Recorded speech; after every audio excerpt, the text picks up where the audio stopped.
से देखते हैं तो क्या देश सियासी संकट की ओर बढ़ रहा है या बढ़ चुका है, यह माना जाए? कैसे देखा जाए पंकज जी? देखिए, दुर्भाग्य राजीव जी की भारतीय जनता पार्टी और आरएसएस अभी भी सन 47 के जो उनके गुंताड़े हैं चुनाव जीतने के लड़ने के, उसी पे कायम है। ये दुर्भाग्य है कि अब हमारे देश में नेहरू और गांधी और पटेल की वो श्रृंखला नहीं बची जो आरएसएस और बीजेपी यानी उस समय के जनसंघ या हिंदू महासभा और आज के भारतीय जनता पार्टी के इन कुकर्मों पे नियंत्रण कर सके। एक बड़ा मजाक में लोग कहते हैं कि जब हिंदुओं के उत्सव के दौरान लड़कों को मस्जिद के सामने ही गाना बजा के नाचना है तो 2200 करोड़ का अयोध्या में मंदिर और बनारस में इतना बड़ा मंदिर और पूरे देश में जो बड़े बड़े मंदिर बन रहे हैं उनकी क्या जरूरत है जब नाचना तुमको टूटी मस्जिद के सामने ही है? तो ये दुर्भाग्य है कि हम लोग जिनको हम छोटी घटनाएं कहते हैं, जिनको हम जो भारतीय दंड संहिता नया आ गया है उसके अकॉर्डिंगली भी देखें तो बहुत माइनर अपराध कहे जा सकते हैं कि जोर से डीजे बजाना, डीजे में कोई फलाने फलाने मारे जाएंगे, राम राम चिल्लाएंगे वाले गाने बजाना और एक धर्म विशेष के स्थान के ऊपर जाकर ही उसको बजाना, इसको हम बहुत सामान्य घटनाएं लेते हैं।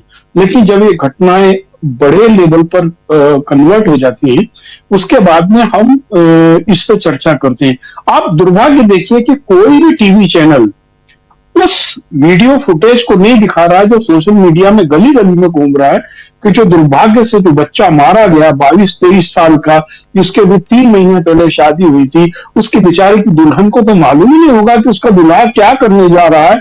वो एक घर पे चढ़ के वहां एक मुसलमान के घर में घुस के उसके झंडे को तोड़ के और उसकी जगह अपना झंडा लगा रहा है।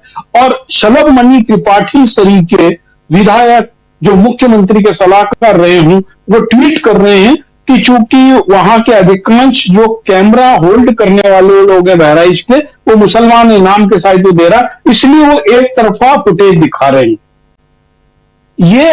ये मीडिया का और भारतीय जनता पार्टी का कर्म है। मुझको बहुत बड़ा शक है कि सरकार की इसमें अच्छी मंशा थी कि वहां पर स्थिति ना बिगड़े बहराइच में, क्योंकि जिस तरीके से आज सुबह से उस इलाके के छोटे से इलाके के गांव में आग लगाई गई, वहां के विलेजेस में जो हाईवेज के दोनों तरफ विलेजेस हैं उसमें सड़कों के किनारे एक जो हॉस्पिटल था लखनऊ हॉस्पिटल, इसके अलावा एक हाई रोना की एजेंसी थी, बहुत गरीब लोगों के घर से उनको आग लगा दी गई। और जो सरकार दावे करती है कि हम दंगा नियंत्रित कर पा रहे हैं, बनारस के मदनपुरा में, कौशाम्बी में, गोंडा में, जौनपुर में और कुशीनगर में, लगभग पूरे पूर्वांचल में जो नेपाल जैसे संवेदनशील इलाके से लगा हुआ इलाके हैं, उन सभी में ग्रामीण इलाकों में पिछले 2 दिनों में आगजनी, मारापीटी और ये सब हुआ है। क्योंकि यहां पर वो लड़का मर गया। भारतीय जनता पार्टी के नेता झूठ बोलते हैं कि उस लड़के को 26 गोली मारी गई, जबकि ईमानदारी की बात है कि वो जो उसका जो कत्ल हुआ है वो 12 बोर के कट्टे से हुआ। 12 बोर का कट्टा जिसके अंदर उन्होंने हाथ से भरे हुए कारतूस जो थे, छर्रे साइकिल वाले वो लगा रखे थे, उसके 26 छर्रे अलग अलग जगह लगे, गोली नहीं लगी है। हम पूर्वांचल को कितना संवेदनशील है, नेपाल से लगा हुआ, नेपाल में आईएसआई की बड़ी ताकत है। आप देखिए पूरे टीवी चैनल चर्चा कर रहे हैं कि आईएसआई की ताकत है, वहां पे बहुत सारे मदरसे बन गए हैं, इसलिए वहां पर इतने दंगे हो रहे हैं। भाई साहब, न तो आईएसआई ने रामगोपाल पंडित जी को बोला था कि आप ऊपर चढ़ के झंडा चढ़ाओ, न आईएसआई के लोगों ने बोला था कि तुम मस्जिद के सामने वो राम राम चिल्लाएंगे टाइप के डीजे के साथ में नारे बजाओ। अब ये पूरी तैयारी हुआ यूं कि पिछले 20 दिन से उत्तर प्रदेश के उपचुनाव की तैयारी गाजियाबाद से शुरू हो गई थी। गाजियाबाद में एक वो लफंगा है यति नरसिम्हा, जिसके खिलाफ 2 बार गुंडा एक्ट की कार्रवाई के लिए तैयारी हो चुकी, उसको पुलिस बचा के रखे हुए। वो हजरत मोहम्मद साहब के बारे में बार बार अभद्र भाषा बोलता है। उसको लेकर वेस्टर्न यूपी के कई इलाकों में तनाव हुए, जी पत्थर चले, मुरादाबाद तक में झगड़े हुए, उसके खिलाफ कोई कार्रवाई नहीं की गई। कल नंदकिशोर गुर्जर जो एमएलए है, वो NH9 जो मेरठ एक्सप्रेस वे जिसपे सब लोग 150 रुपए पैसा देके चढ़ते हैं, उस पर वो सभा कर रहा है। तो ये मुझको शक है कि ये सरकार ईमानदारी से चाहती है कि इस प्रदेश में सांप्रदायिक तनाव ना हो, क्योंकि सांप्रदायिक तनाव ही उनके वोट की फसल है। बिल्कुल। हरियाणा में भारतीय जनता पार्टी का भय बिल्कुल साफ है। वो जिस तरीके से जीते हैं, अभी जिन 20 सीटों पर चर्चा चल रही है विवाद में, 0.85% वोट के अंतर से जो ये इतनी सीटें जीते हैं, और जिन सीटों पर लगभग 20 सीटों पर बहुत साफ साफ दिख रहा है कि गड़बड़ियां हुई है। जी तो भारतीय जनता पार्टी को बहुत समझ में आ गया कि यदि ईमानदारी से चुनाव होते रहे तो इनके हर राज्य से जीतने की संभावना नहीं है।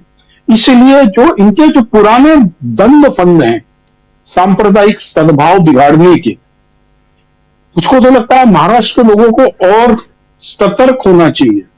महाराष्ट्र में बहुत गंभीरता से काम करना होगा। महाराष्ट्र में अभी कुछ दिन पहले वो जो बीजेपी के प्यारे भाईजान हैं हैदराबाद वाले, उनके एक जनाब ने पूरी रैली निकाल ली थी, बंबई तक गाड़ियों की रैली, और उसको बाकायदा ठेका दिया गया कि पूरा मीडिया उसको प्रॉपर कवर करे, क्योंकि उसकी प्रतिक्रिया में ही तो हिंदू राष्ट्र की परिकल्पना बताना चाहती। तो महाराष्ट्र इस समय बहुत संवेदनशील है, और इस समय जो उद्धव ठाकरे, शरद पवार और कांग्रेस की जिम्मेवारी बहुत ज्यादा है, क्योंकि उद्धव ठाकरे की आज एंजियोप्लास्टी हो रही है, हो चुकी होगी शायद, और इस पोजीशन में नेक्स्ट 15 दिन उनको बाहर प्रचार करना बहुत मुश्किल होगा।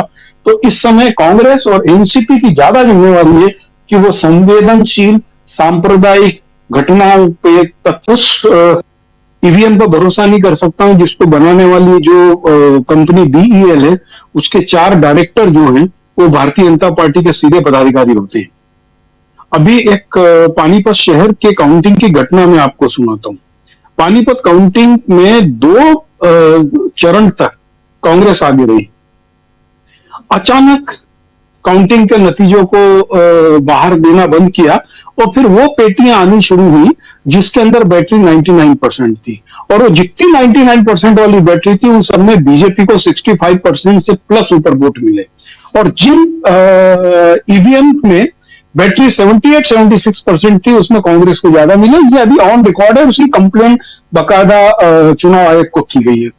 तो ईवीएम पे भरोसा ना होना ये बात तय है, लेकिन चूंकि क्या है कि कांग्रेस या विपक्षी दल इस चीज को आम आदमी को कन्विंस नहीं कर पा रहे हैं, क्योंकि भारतीय जनता पार्टी बड़ा वाइजली क्या करती है, कुछ जगह पर कांग्रेस को जिताती है, कुछ जगह विपक्षी दल को जिताती है जी, और बोलते अच्छा तब जीते तो तुम नहीं था। जबकि आप कांग्रेस ये नहीं बता रही है कि तेलंगाना और बेंगलुरु के चुनाव में किस प्रकार से सेन पित्रोदा ने पर्सनली अपनी पूरी टीम को लगाकर वहां पर हैकिंग और इस तरीके की चीजों को मतदान केंद्र स्तर पर कंट्रोल कर लिया था। हम इस प्रकार का मैकेनिज्म दूसरे राज्यों में तैयार नहीं कर पा रहे हैं। और अमलेंदु जी जो कह रहे थे कि मां कामाख्या के दर्शन करने गए थे, सैनी जी कामाख्या के दर्शन करने नहीं गए थे।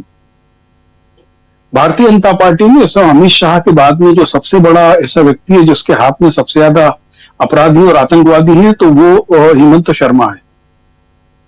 इस समय सबसे बड़ा फंडिंग करने वाला कोई आदमी है जिसकी बीवी की कंपनी के नाम पर माजुली द्वीप की 2 एकड़ जमीन अभी खरीद ली गई है। सबसे बड़ा फंडिंग करने वाला हेमंत शर्मा है। जब जहां पर मैन पावर से काम नहीं चलता और जो मसल पावर की जरूरत होती तो अमित शाह को पर्यवेक्षक बनाया जाता है और हेमंत शर्मा का आशीर्वाद लेने के लिए नायब सिंह सैनी को असम दिया जाता है। अभी चर्चा तो ये भी सुनी जा रही है कि पूर्वांचल में इतने बड़े झंझट और विवाद का जो सबसे बड़ा कारण है वो ये है केंद्र सरकार से प्रायोजित है बहुत सारा चीज, और वो चाहते हैं कि मनोज सिन्हा उत्तर प्रदेश के चीफ मिनिस्टर बने और राम माधव कश्मीर के एलजी बने। इस पूरे बदलाव के लिए ईस्टर्न यूपी के उस हिस्से को में इतना उपद्रव रोधन किया जा रहा, जिसे प्रूव किया जा सके कि भाई ये तो अब इनके बस की बात नहीं रह गई है। भारतीय जनता पार्टी में अंतर्विरोध और लैग पुलिंग कांग्रेस से ज्यादा है, लेकिन सत्ता और पैसा दो ऐसी चीजें होती हैं जो हर कुकर्मियों को जोड़ के रखती है। आप देखिए कि शराबी होता है, सटोरिया होता है, जुआ खेलने वाला होता है, अनजान शहर में जाता है, उसको रेलवे स्टेशन में अपने तरीके के 4 लोग मिल जाते, जो उसको अपने घर में ठहरा लेते। तो ये जो एक काकस बना हुआ है, अब प्रकाश हिंदुस्तानी जी शायद आए नहीं, प्रकाश भाई ने बाबा सिद्दीकी का पूरा चिट्ठा खोल के रख दिया कि वास्तव में उसको हम, ये अडानी एंगल है उसके अंदर भी। आज केन्या के प्रधानमंत्री हो, पूर्व प्रधानमंत्री का वीडियो सोशल मीडिया बहुत वायरल है, जिसके अंदर वो प्रधानमंत्री, पूर्व प्रधानमंत्री कहते हैं नरेंद्र मोदी ने मुझको अडानी से परिचय कराया और बोला कि अपने यहाँ की वित्तीय और माइनिंग और ये सब की चीजें उसमें अडानी की कंपनी के लोगों को विजिट कराओ।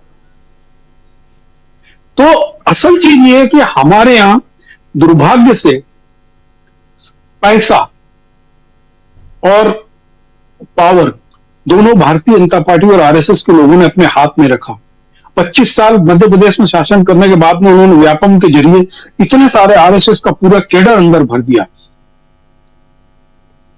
उत्तर प्रदेश में जिन जिन जगहों पर जहां उपचुनाव हुए हैं वहां पर यादव या मुस्लिम टीचर्स हैं, जिनकी वहां पर चुनाव कर्मचारी अधिकारी बनने की संभावना थी, उनको साजिश के तहत सस्पेंड किया जा रहा है कि इसने हिंदू लड़के का नाम काट दिया, इसने कुछ गलत पढ़ा दिया, इसने मांस मंगा लिया। इस प्रकार का पूरा एक षड्यंत्र किया जा रहा है। आखिर उनको कौन रिप्लेस कर रहा है? हरियाणा में बड़े स्तर पर जो मैनिपुलेशन ईवीएम्स का हुआ, उसके अंदर ऐसे गवर्नमेंट एम्प्लॉय शामिल थे जिनको कह रहे थे ना बिना पर्ची खर्ची के नौकरी मिल गई, और बिना पर्ची और खर्ची के तो थे, लेकिन नीचे खाकी पहने हुए थे। कांग्रेस का दुर्भाग्य है कि वो इन सब चीजों पर निगाह नहीं रख पाती है। कांग्रेस का दुर्भाग्य है कि उसकी जो टीम है वो चुनाव के पहले मतदाता सूची का परिष्करण नहीं कर पाती है, न उसको देखती है। कांग्रेस का दुर्भाग्य है कि वहां पर सब नेता हैं, कोई भी कार्यकर्ता बनने को तैयार नहीं है। राजू जी, मैं आज एक बहुत अनूठी चीज बता रहा हूं आप लोगों को जी। इस देश में सबसे पहले सन 77-78 में बाल कांग्रेस का गठन हमने किया था। रतलाम जिले में जगह जावरा, वहां पर हमारे पास में 100 बच्चे थे 12 से 14 साल के। हमारी जो टीम थी वो चुनाव की पर्ची लिखा करती थी, मतदाता पर्ची, और हमारी जिम्मेवारी थी हर घर में देके जाने की। इंदिरा गांधी की जब गिरफ्तारी हुई थी तो हमारी पूरी टीम रतलाम गिरफ्तारी देने गई थी, जहां सूबी बनर्जी कलेक्टर हुआ करते थे। हमने उस समय पार्टी के लोगों को काम करते हुए देखा है कि जो पर्ची बनाने से लेकर, दरी बिछाने से लेकर, माइक की व्यवस्था से लेकर सब करते थे।